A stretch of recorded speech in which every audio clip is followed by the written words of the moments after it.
Hello and welcome to Analysis with me, Jonathan Steele. As peace talks continue between Israeli and Palestinian governments, the question is what is possible on the ground?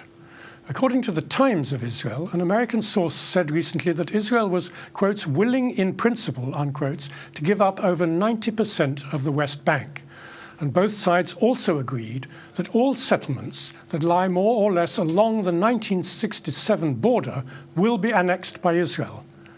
But are these ideas possible in practice, given the deep cynicism and mistrust on both sides?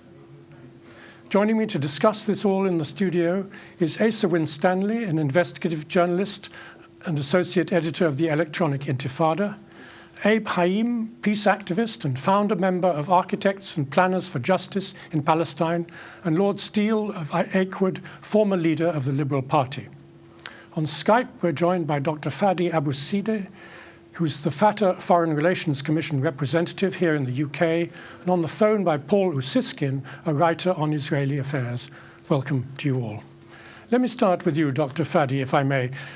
These leaks about what's happening in the negotiations, can we be confident that they're accurate? Is Israel likely to be able to give up 90% of the West Bank? It is common, Jonathan, that at this point in negotiations, and I have to emphasize that this, at the moment, is indirect negotiations where the American party is negotiating with the Israelis on one side and then negotiating with the Palestinians on the other side, which allow a lot of margin for speculations and rumors. However, it's clear that there is currently an attack on the American position from Israel, a lot of criticism about the American intentions, and a lot of speculations about what the Americans are cooking behind the closed doors to present to both parties at the end. While we made our position clear to the Americans and the Israelis in the past, we will hear a lot of rumors. For example, Libni last week hinted that the Palestinians have agreed to recognize Israel as a Jewish state, which is completely not true. What about the whole issue of the security along the Jordan River? I mean, is Israel insisting on some kind of military control of that border?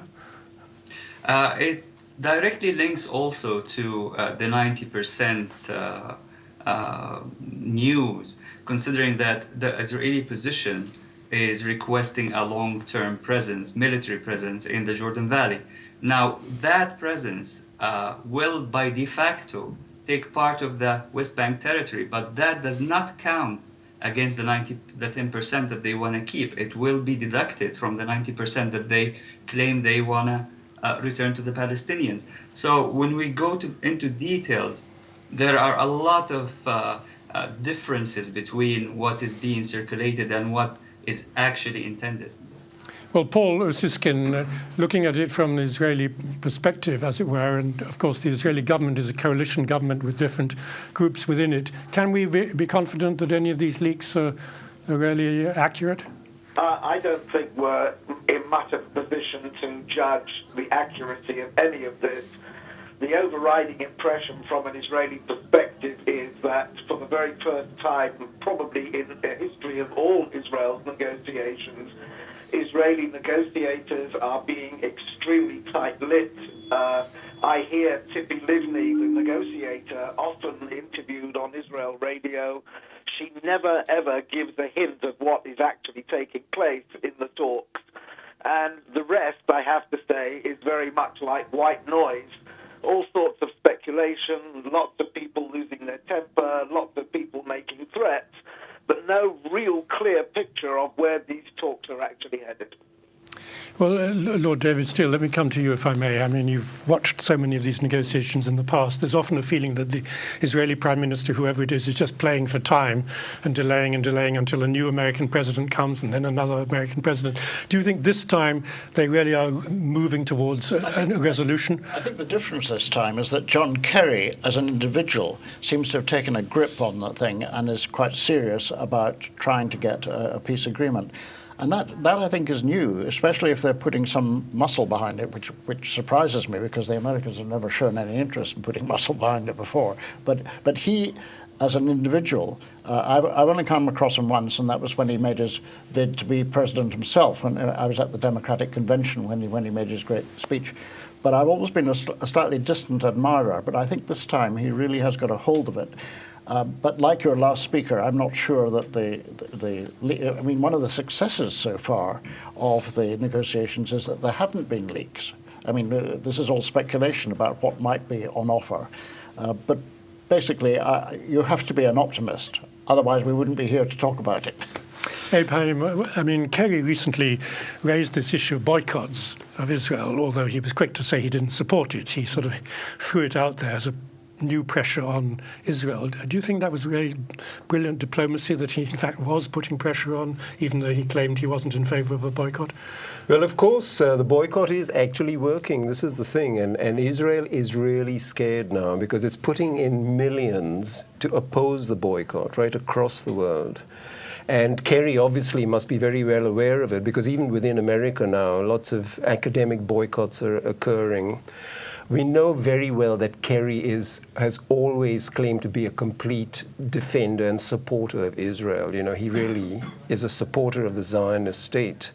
So although he may appear to be sort of doing, a bit of the hard line on Israel, I think Israel still has the upper hand because, A, it's got the whole of the West Bank, and the whole strategy has always been that there will never be a two-state solution. And if you hear what the people in the Knesset, the extreme right-wing parties that are in coalition with Netanyahu, are furious at any sort of hint of a suggestion of giving up anything. So this whole thing about 90% is an absurdity. It's a joke because the main settlement blocks already take up about 5 or 6% of the West Bank. The whole matrix of control, the structure of the highways, have eaten up the whole West Bank. So how you could say, with any kind of hint of reality... In the dying days of the Clinton administration, more than a decade ago, they were meant to give up more than 90% of the territory, and the thing failed. Yeah, but even that was an absurdity because, they kept claiming, we've given them everything, the Barak, offer. And it was still, the settlement blocks would remain. Netanyahu was boasting how he said, they'd hang on to the Jordan Valley under security reasons. And a series of Bantustans. Exactly. Yeah. So, what they really intend is to confine the Palestinians into as small an area as possible. And if they want to call it a state, let them call it a state. Well, but the whole thing is a big joke, really. Let me bring Sir Winstanley in. I mean, there seems to be a slight division here. David Steele is a bit more optimistic. You're obviously quite pessimistic. Where do you stand on this? Well, I don't think the negotiations will really result in anything. I think the Israeli government, especially the current Israeli government, is so extreme they would be not willing to even give up a 10%. I mean, 10% of the West Bank doesn't sound like an awful lot, but where it's positioned would make a huge difference. There was talk about the Jordan Valley, which of course would have been a border with Jordan for any kind of Palestinian state in the West Bank.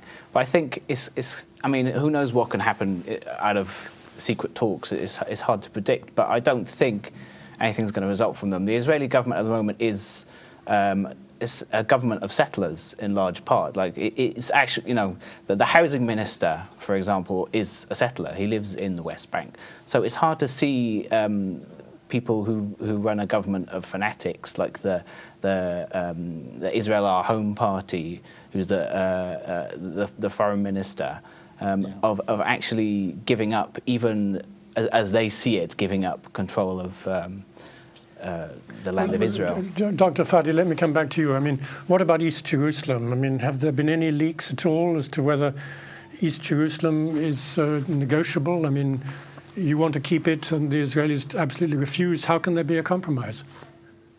As Lord Steele said, this particular negotiation was different in terms of the rarity of leaks, if any. And the gap between the two positions, the Palestinian position of insisting on maintaining the Palestinian nature, Palestinian identity of East Jerusalem as a potential capital for the Palestinian state, and the Israeli insistence that the occupation of East Jerusalem is by de facto gonna remain, and it will always remain under its control, made the issue quite complicated matter. We consider East Jerusalem as the future capital of the Palestinian state, and the interest of Palestinian state is to ensure that the Palestinians everywhere are protected culturally and financially.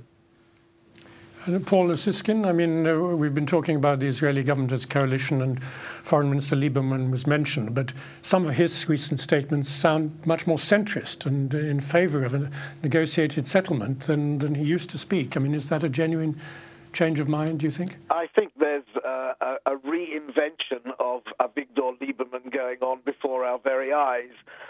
Let me, by the way, remind you all that he lives in a settlement, and his comments today, as recently as today, were, well, I don't know if I can talk about the direction of the talks. All I can tell you is I'm going to continue by repainting my house in my settlement. But he's also on record as saying that he believes that the idea of involving NATO troops in a future deal between Israel and the Palestinians to ensure security is something he believes in. He clearly is positioning himself as somebody, as a potential new leader, someone who will take over from Netanyahu. And this comes in the wake of major divisions between Netanyahu and Naftali Bennett, who really is, to all intents and purposes, an Israeli fascist in sheep's clothing. Not very encouraging. That absolutely is the case. Lieberman is trying to sound much more moderate, with the intention of perhaps, becoming the next prime minister. But I wouldn't trust a word of what he says, quite frankly. Well, it's an optimistic thing that in order to be prime minister, you have to be moderate. At least that's a step forward. That's what, seems to be the case. But this thing about NATO, being allowed to, monitor the Jordan Valley, I think, again, Israel has virtually annexed it. I mean, de facto has annexed the Jordan Valley. It's at the moment it's clearing Bedouin, who've been there for centuries, and their traditional way of life are literally being cleansed off the land to expand Israeli settlements in the Jordan Valley.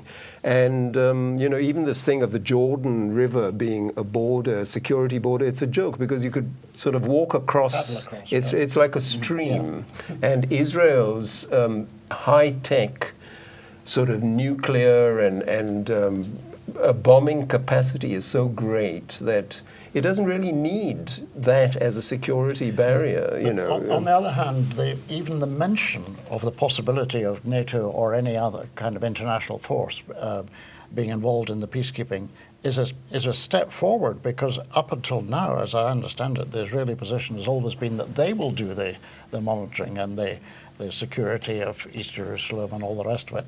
So even a mention of a NATO troop is you said that I was an optimist. What I said is you have to be an optimist, which is not quite the same thing. You have to be an optimist. And these are little signs of optimism.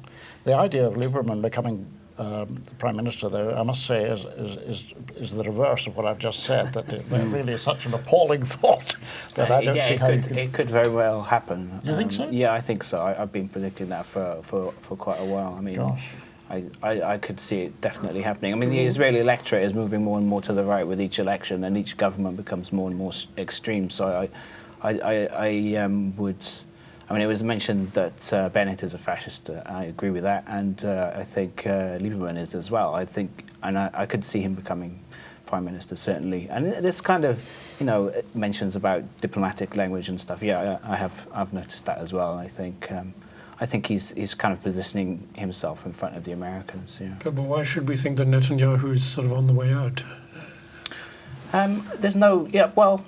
Yeah, that's a good point. There's not particularly current indications for that, but you know, he's playing a long-term game, seeing himself as the next prime minister, I think. Dr. Verdi, let me come back to you. I mean, there's been no mention of Gaza in all this, except possibly building a safe road, as they call it, between the West Bank and Gaza. I mean, it's an old idea. Is that something that that Fatah is in favour of? The Palestinian position has always been, since the beginning of negotiations in the 90s, that geographical continuity between the Palestinian territories, all of it, must be ensured in any final status agreement. And linking the West Bank and Gaza through road, through railway, this is something that we need to explore, but it must be ensured that Palestinians have safe passage between different parts of the Palestinian state. And can I comment on the issue of the NATO? It's worth mentioning that international peacekeeping forces was actually a Palestinian suggestion in order to respond to the Israeli demand that military presence need to remain within the Jordan Valley and on the borders. And it's also interesting that Jordan itself is not in favor of NATO presence next to its borders. And considering the geographical proximity, I agree with Abe totally. It's not necessary to have any military presence in that area to ensure security. But what about UN troops? I mean, the fact it's NATO troops, that makes it more palatable to Israel, I suppose. Any Israeli military presence in the Palestinian territories as part of a final status agreement or a framework agreement is a masking of occupation. We have no illusion about this. We want an end of occupation, and continued Israeli military presence on our land is occupation. So international peacekeeping forces could be under the UN, could be NATO, could be within the Arab League, anything that will ensure the end of occupation. And Paul Siskin, just in the last minute before the end of this first segment, is Israel is in favour of this NATO thing? Is that an Israeli idea, or where does it come from? Well, Lieberman claims that he was the one who mooted it originally.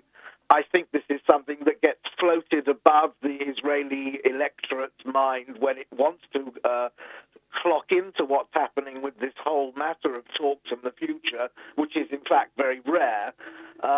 So I hear within cabinet circles disagreement with Lieberman about this, but I think that from an Israeli perspective, anything would be better than a United Nations force doing the job, because from an Israeli perspective, there's no trust in them. We'll have to cut you off there. I'm sorry, we'll have more time in the second half when we're going to be looking at the bigger issue of whether the whole idea of a two-state solution is now dead, and we should think of a one-state solution instead, a binational state or just a one-state thing. So stay with us.